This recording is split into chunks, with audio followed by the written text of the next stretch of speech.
In the heart of Odin, where palm trees bent low to greet the sun and the air shimmered with the song of cicadas, the great river Nwachi wound its silver body through the land like a living god. The people said the river never slept. It carried whispers from one shore to another, bearing the secrets of kings and the prayers of peasants. Every dawn, villagers came with calabashes and baskets, kneeling by its banks to offer kola nuts and milk. They sang praises to Nwachi, the giver of life, the mother of rain, the keeper of truth. No one dared lie near her waters, for it was said that the river listened and remembered. Among those who lived nearest to the river was a young girl named Nia, whose laughter was as soft as flowing water. Her presence brought calm wherever she went, and it was said that even fish surfaced to listen when she sang. The elders whispered that she had been born under a rare eclipse when the river had turned red with sunset and moonlight together. They believed the spirits of Nwachi had blessed her at birth, gifting her with a gentle strength, a harmony with nature that few could explain. Flowers leaned toward her footsteps, birds followed her voice, and the children of Odin often ran to her when they scraped their knees or quarreled. Her beauty wasn't loud or adorned in gold. It lived in her kindness. She treated the lowest servant as her equal and often shared her food with the hungry. To her, the river was not a god to be feared but a mother who listened, her reflection on the water a reminder that she belonged to something eternal. But in the palace, not all eyes looked upon Nia with love. Her stepmother, Queen Ter, had come from a distant kingdom across the marshlands, a woman of elegance, wit, and ambition. When she first arrived, her beauty had captivated the king and silenced the court. Her laughter echoed like bells and her robes shimmered with imported silks. Yet behind her radiant smile hid a bitterness sharp enough to wound. She noticed quickly how the people adored Nia, how even the king's face softened when his daughter entered a room. That quiet affection gnawed at Ter's heart like a parasite. The queen, who had conquered kingdoms and silenced rivals, found herself powerless before a girl who didn't even try to compete. Day after day, jealousy took root like weeds in her mind. Nia's presence made her feel unseen, a shadow in her own palace. Courtiers began to whisper that perhaps Nia, not Ter, carried the blessings of the river, that her birthright connected her to Nwachi's divine grace. The queen would sit by her jeweled mirror for hours, staring at her reflection as if searching for what Nia had that she did not. Her attendants dared not speak when she muttered to herself, her eyes glinting with quiet rage. The king remained unaware of the silent war growing between the two women in his household. His duties to the council and the river's harvest kept him away for weeks.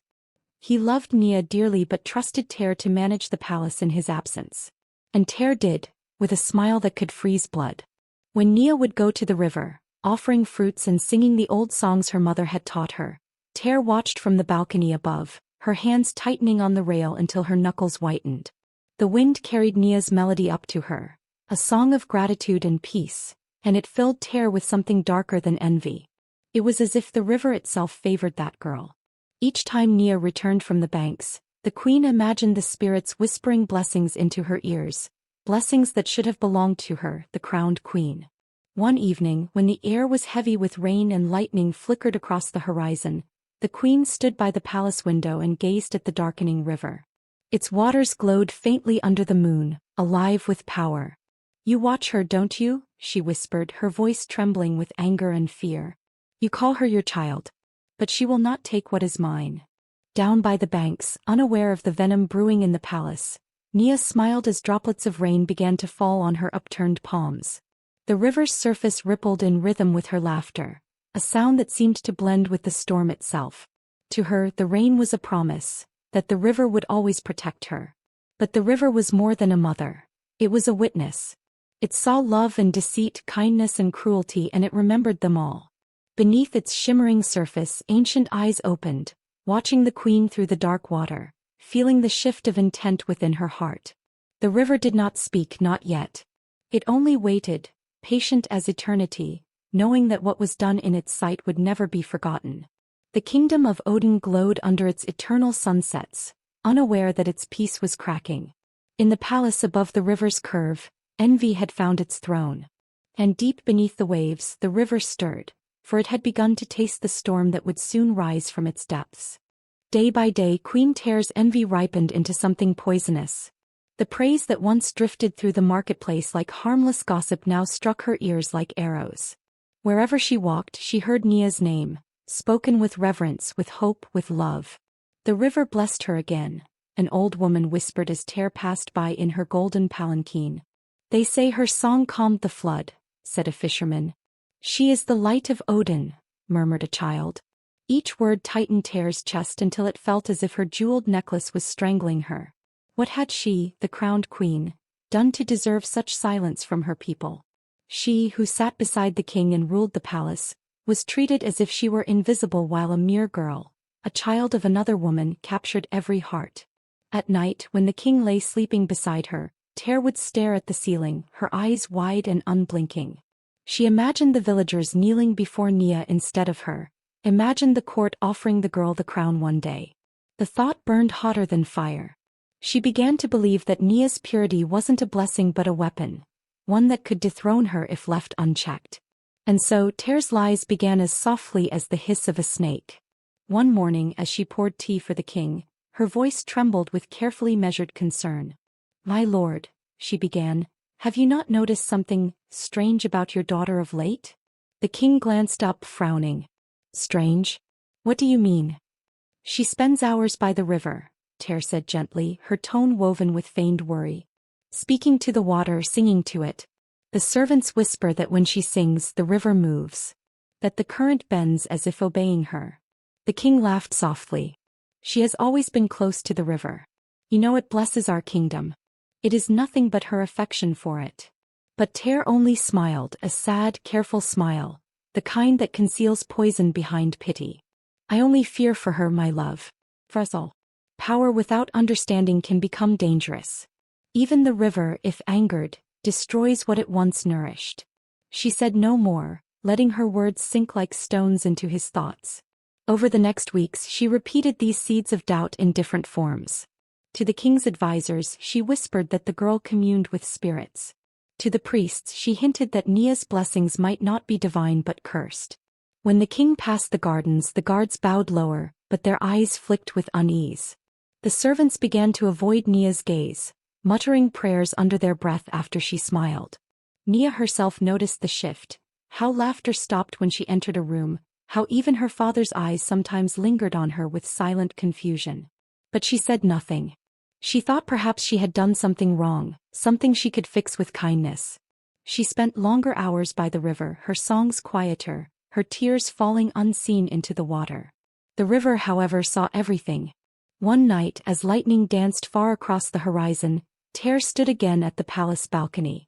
Below her, she saw the faint outline of Nia kneeling at the water's edge, her small hands clasped in prayer. The sight should have stirred pity, but it did not. It only stoked the wildfire already raging inside the queen. "She thinks the river will save her," Ter muttered, her voice low. "Let it try." She turned to her chamber where a shadow waited, an old priestess wrapped in dark cloth, her eyes milky and blind. The woman bowed low before the queen. "You summoned me," the priestess rasped. "Yes," Ter whispered. "I need to cleanse my home of a dangerous spirit, one that hides behind beauty and false innocence." The old woman smiled, her cracked lips curling like dried bark. "You mean the river's child?" Ter's heart jumped at the name, but she nodded. "Tell me what must be done." The priestess leaned forward. "The river protects her. To take her power, you must make the river release her. Cast her into it at night, before the moon reaches its height. Only then will Nwachi turn its face away." Ter inhaled sharply. "You mean?" "She must drown," the priestess finished, her voice as cold as the coming rain. "Only then will the river forget her." For a moment, silence filled the chamber, broken only by the crackle of the oil lamps. Ter looked toward the window again. Outside, the moon hung like a blade of silver, slicing the clouds. Her reflection stared back from the dark glass. Regal, beautiful, merciless. "I will not have her steal what is mine," she whispered. "Let the river take her and never return her name." The priestess bowed again and slipped into the night, her steps fading like smoke. When the king woke later that night, he found Ter sitting by the window, her hands folded neatly in her lap. "What troubles you, my queen?" he asked. Ter looked at him, eyes glistening with false tears. "It is Nia," she said softly. I fear she is cursed. I fear the river's spirits have claimed her. I only want to protect you, and the kingdom." Her voice broke at the perfect moment. The king took her hands, torn between love for his wife and the unease that had taken root in him since her whispers began. And so, with one careful lie layered upon another, Ter's plan took form. A plan clothed in the language of protection but born from pure envy. Outside, the river continued to flow, calm and eternal. But beneath its surface the current shifted, slower, darker. The spirits stirred, for they had heard every word spoken in deceit, and they were already preparing to remember. Under the ghostly glow of the full moon, the village of Odin gathered by the banks of the sacred river Nwachi. The water shimmered like liquid glass, reflecting the torches held by trembling hands. The air was thick with tension and fear, the kind that made even the bravest of hearts waver. Queen Ter stood at the center, her face a mask of sorrow she did not feel. Draped in royal silks and golden bangles that caught the moonlight, she looked every bit the grieving mother forced to do the unthinkable. But behind her jeweled eyes burned a hunger darker than the river's depths. Before her knelt Nia, her wrists bound in woven reeds, her white gown clinging to her trembling frame. The young girl's wide eyes darted between her father, King Odian, and the gathering crowd.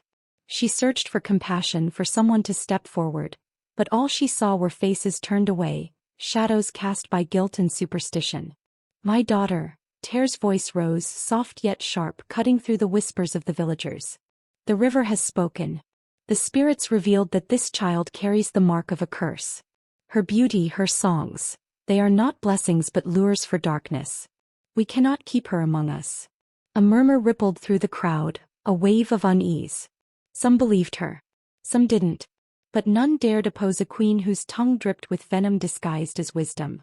Nia shook her head, tears spilling down her cheeks. "Mother, please," she whispered, her voice cracking under the weight of disbelief. "I've done nothing wrong. I love this village, I would never harm it." Ter's expression hardened. "You call me mother, yet you have brought shame to my crown. The river will decide your truth." She turned to the villagers. "Let her face Nwachi's judgment." King Odian's hand twitched at his side, his heart warring between reason and fear. For weeks, Ter had whispered in his ear, weaving tales of strange happenings, withering crops, sudden fevers, bad omens, all tied to Nia's presence. His mind, once sharp, had become clouded with doubt. Now, as he looked upon his daughter, her innocence reflected in the moonlight, he felt that doubt tremble. But it was too late. The crowd's belief was stronger than his hesitation. 2 guards stepped forward, their faces hidden beneath cowhide masks. They lifted Nia gently, but her sobs made their hands tremble. "Please," she cried out, "listen to me. The river is my friend. It has always been. It will not harm me." Her words were drowned out by the chanting that began around her. "Nwachi! Nwachi! Cleanse the curse." The torches flickered as if the flames themselves recoiled from the sound. The wind rose, carrying the scent of wet earth and fear. The surface of the river rippled unnaturally, though no stone had been thrown. The villagers took it as a sign, the spirits were awake. Ter stepped closer to Nia, her smile hidden behind a veil of righteousness. She leaned in, her whisper venomous. "Let the river have what it gave. Perhaps now I'll have peace." Before Nia could reply, the guards pushed her toward the water. She stumbled, the cold mud clutching at her bare feet. The river lapped at her toes as if beckoning her closer. Her eyes turned once more to her father, but King Odian could not meet them. His gaze fell to the ground, heavy with regret. Nia's voice broke through the night one last time. "If I am guilty, let the river take me. But if I am pure, let the river speak." Then the current surged forward like a living creature, wrapping around her legs, pulling her in. Gasps erupted as she fell beneath the silver surface. Her white gown spread like a ghostly flower on the water before vanishing entirely. The chanting stopped. The silence that followed was unbearable, thick, suffocating, final. Ter turned away, clutching her shawl as though to hide her trembling hands. But her trembling came not from guilt, it was from the thrill of victory.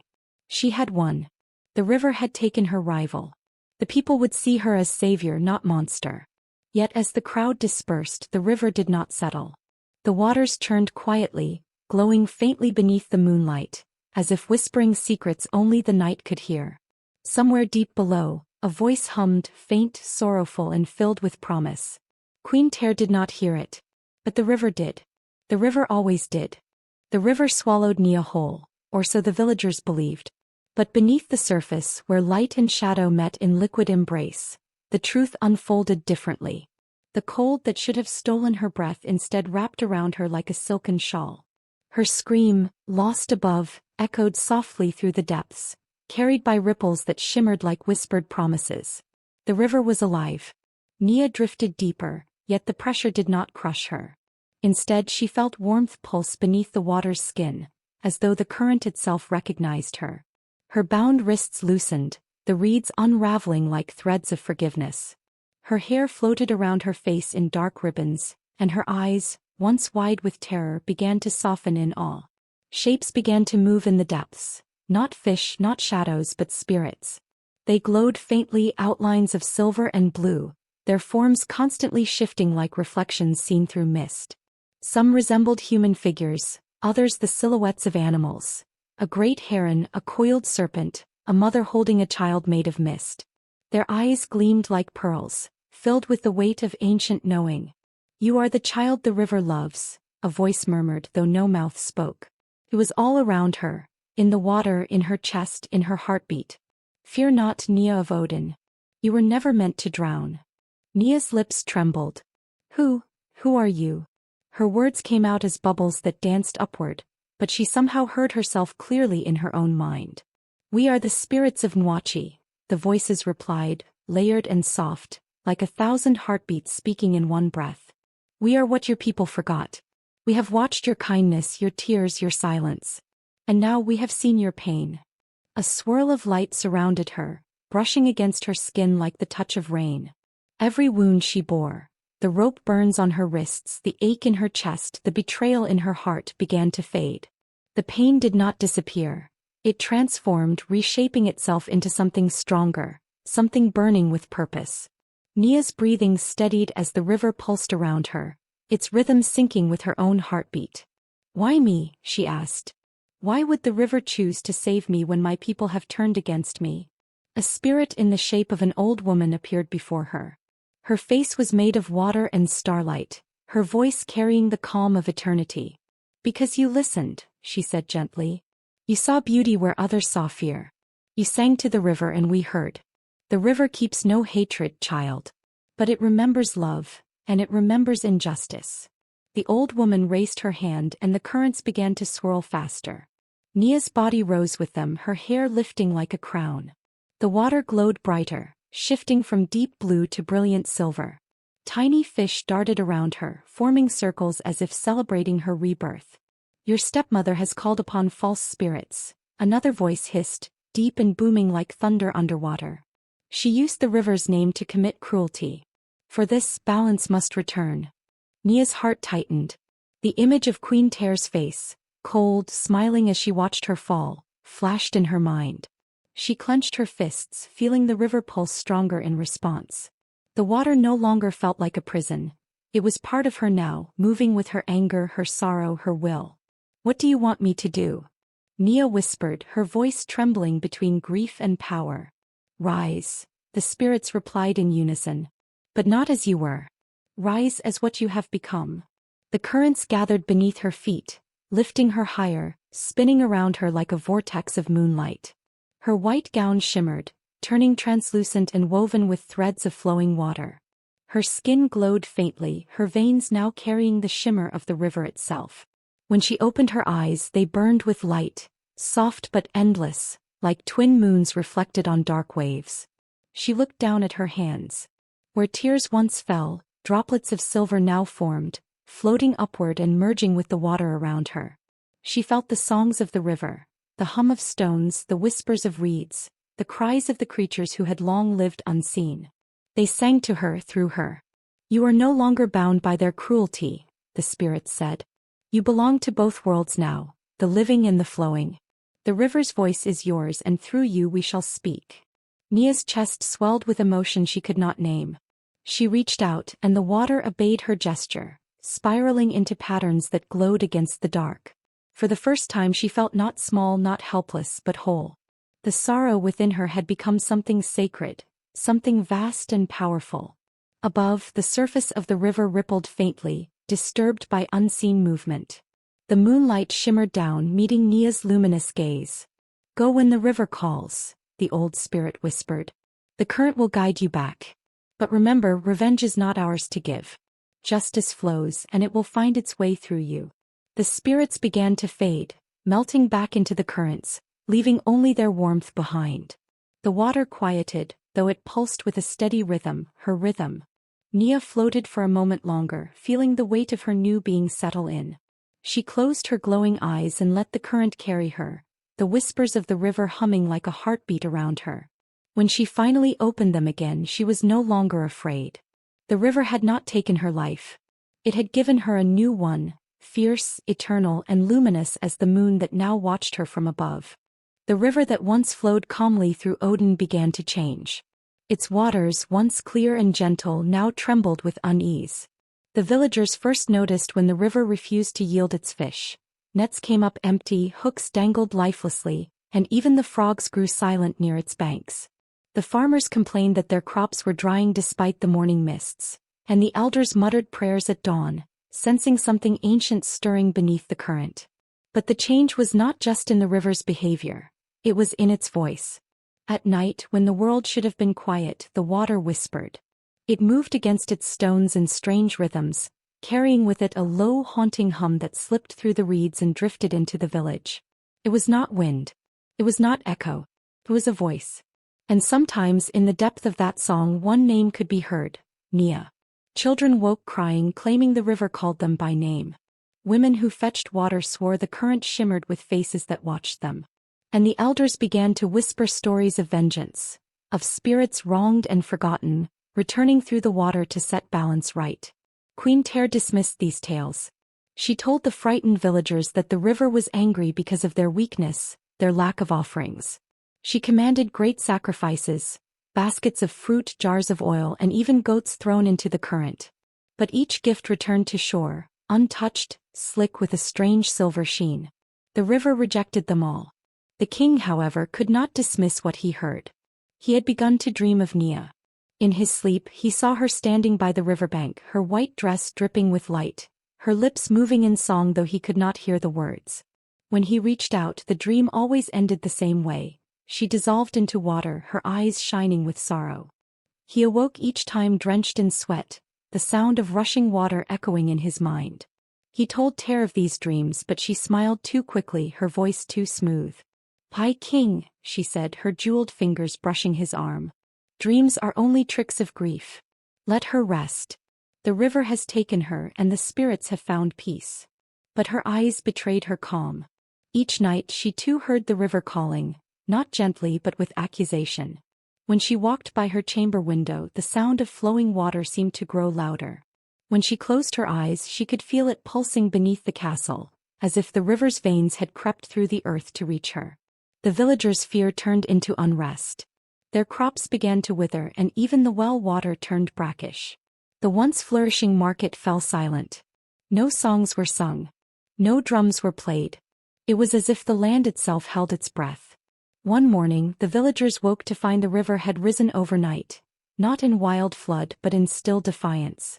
The waters had spread across the fields like a mirror, swallowing paths and fences, gleaming under the dawn light. Yet no one dared approach.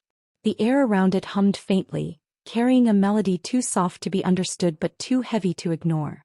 It was Nia's lullaby, the same song she once sang to the river as a child. The king rode out to the banks, his guards following at a distance.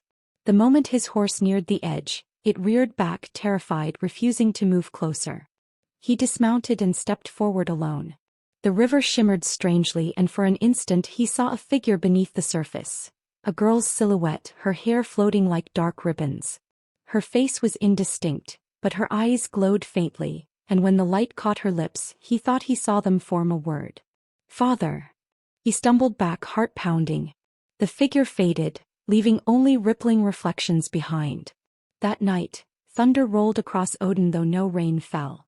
The palace walls trembled faintly, and from the great hall came the sound of rushing water, faint but unmistakable. Servants whispered that they saw damp footprints along the corridors, though none dared follow them. Queen Ter stood in her chamber staring into her polished mirror. Her reflection seemed darker than usual, her face pale under the candlelight. The sound of water filled the room, not from outside but within the walls themselves. Drops began to form along the mirror's edge, trickling down like tears. Then she heard it, a whisper that froze her blood. Ter. She spun around but no one was there.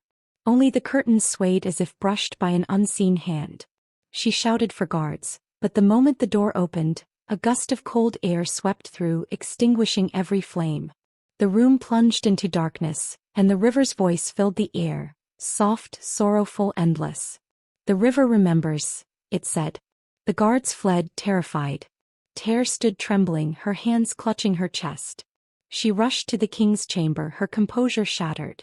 "The spirits are angry," she cried. "We must offer them more gold, incense, anything they demand." But the king's face was pale with realization.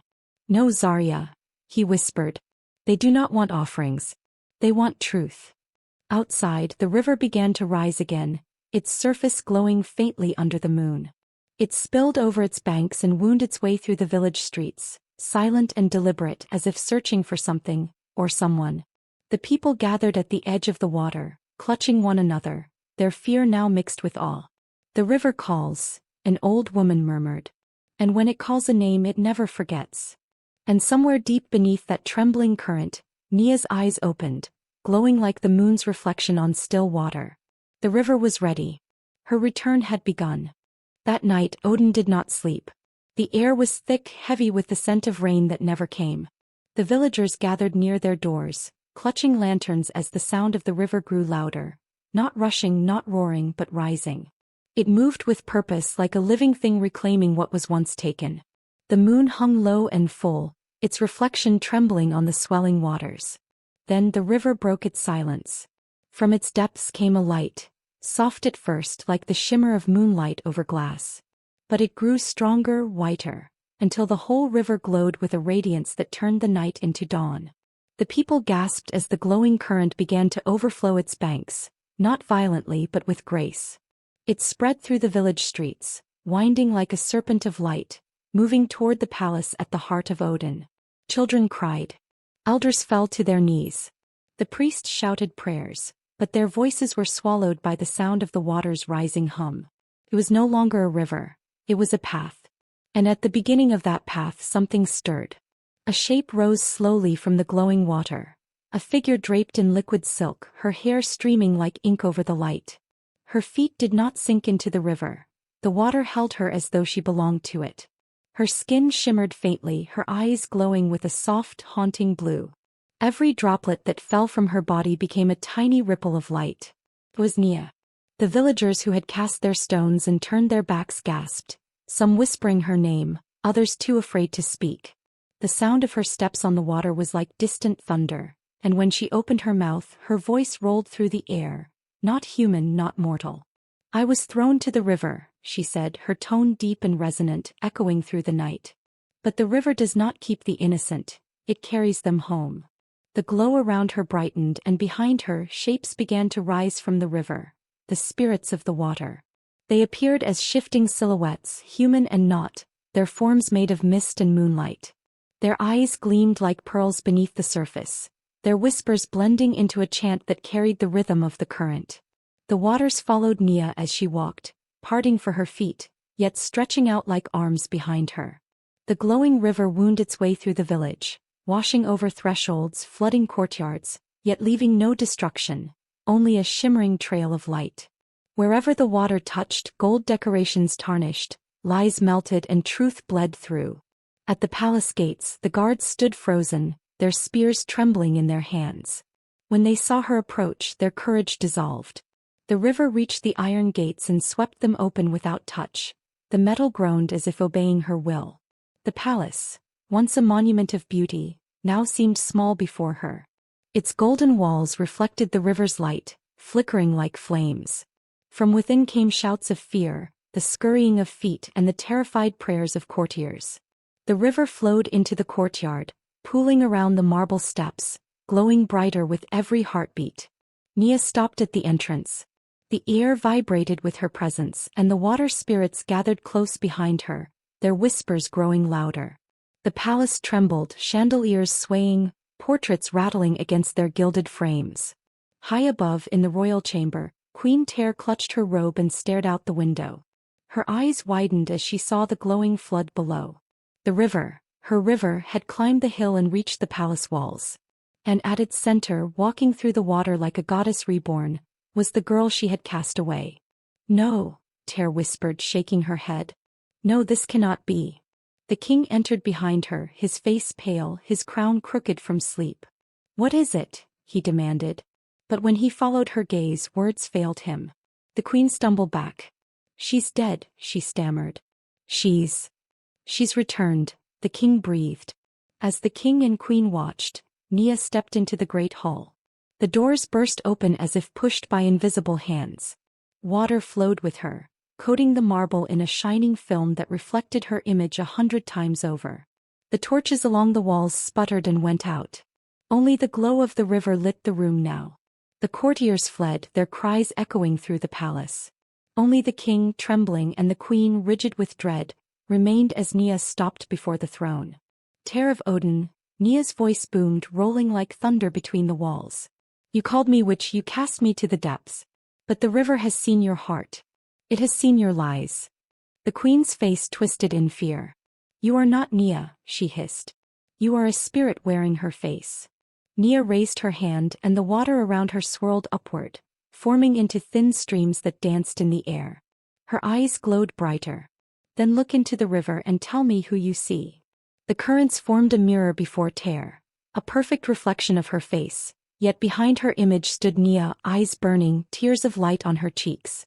The queen screamed and struck at the water, but it did not move. The reflection stared back until her voice broke. The king fell to his knees, his eyes brimming with tears. "Forgive me," he whispered. "I doubted you." Nia looked down at him, her expression softening. "The river forgives those who seek truth," she said gently. "But it punishes those who hide from it." The walls groaned as if in agreement. The golden pillars began to crack, and streams of glowing water seeped from the floor, circling the queen's feet. She screamed as the current pulled at her, not dragging her under but binding her where she stood. The spirits moved closer, their whispers like the rush of 1,000 waves. "The river remembers," they chanted. "The river returns." And as Nia stood before the throne, the palace trembled once more, the golden walls glowing brighter and brighter until they reflected her entirely, a goddess reborn of water and vengeance, carried by the river that refused to forget. Outside, the villagers knelt along the shining current, their eyes fixed on the palace. They saw her standing there, radiant and terrible, and they understood, the river had not come to destroy them. It had come to restore what they had betrayed. The night of rising waters had begun, and Odin would never again forget the voice of the river's daughter.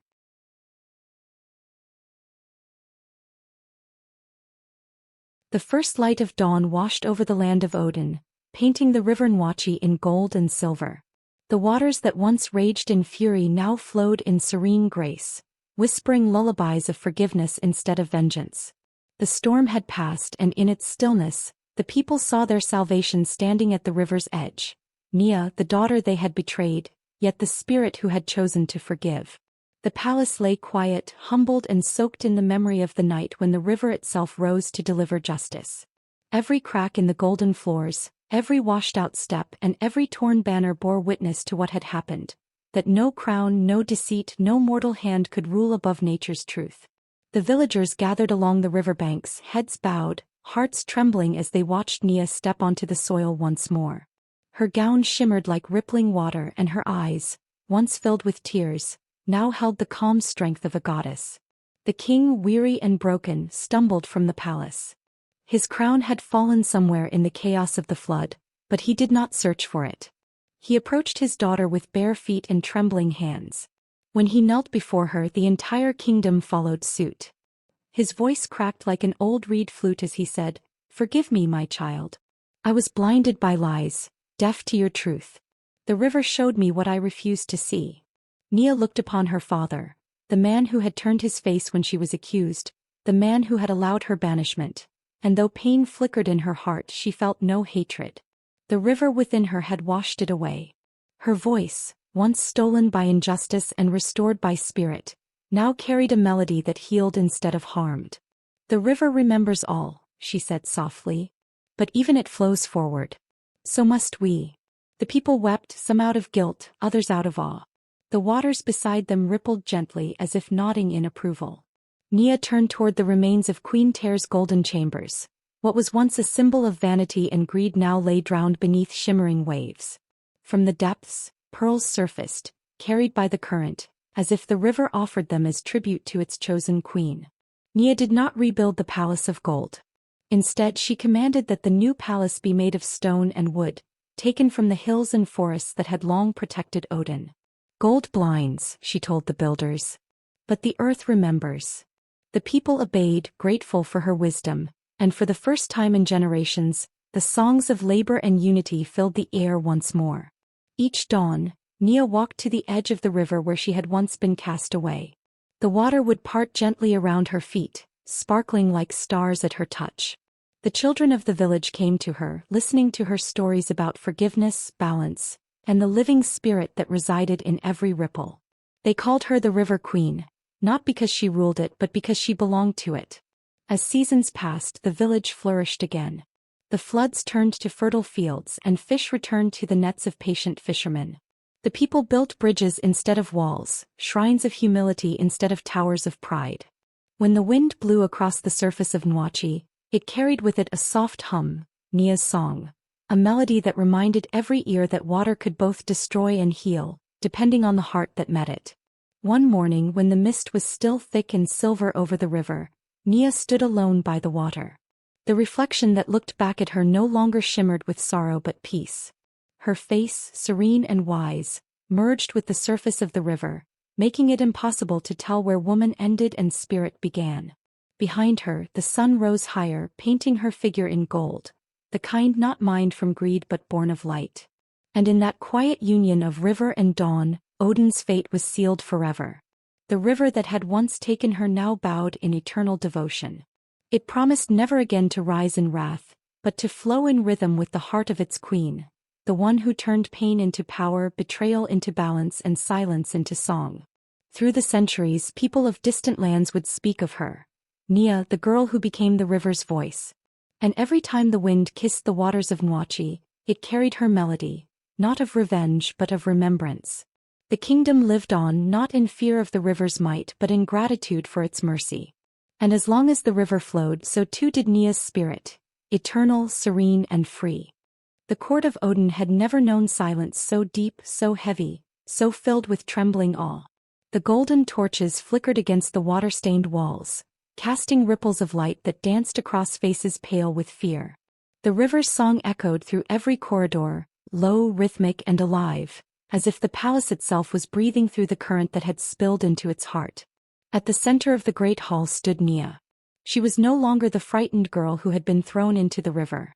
Her feet rested upon a thin layer of shimmering water, her gown made of mist and moonlight, her eyes glowing like the depths of the night tide. Around her, the air hummed with unseen voices, the river spirits, murmuring in a tongue older than the kingdom itself.